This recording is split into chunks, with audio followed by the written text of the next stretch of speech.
আমাকে চিনতে পারছেন?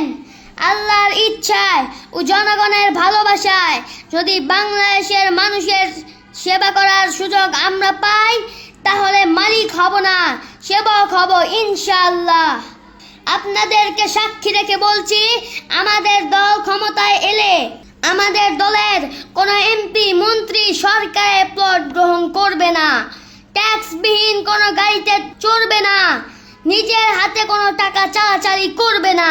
কাজ করার জন্য যদি বরাদ্দ পেয়ে থাকেন, কাজ শেষ হওয়ার সাথে সাথে বাংলাদেশের 18 কোটি মানুষের কাছে তারা তার প্রতিবেদন তুলে ধরতে বাধ্য হবেন।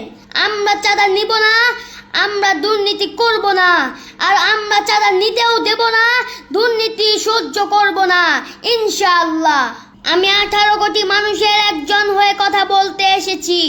আমি শিশুদের বন্ধু, যুবকদের ভাই, বয়স্কদের সহযোদ্ধা। বাংলাদেশের নির্দিষ্ট কোনো শ্রেণীর মুক্তির জন্য আমাদের এই লড়াই নয়।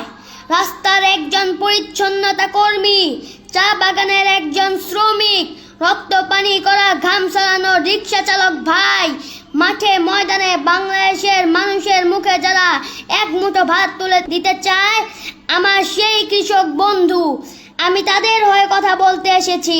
কোনো অভিযোগ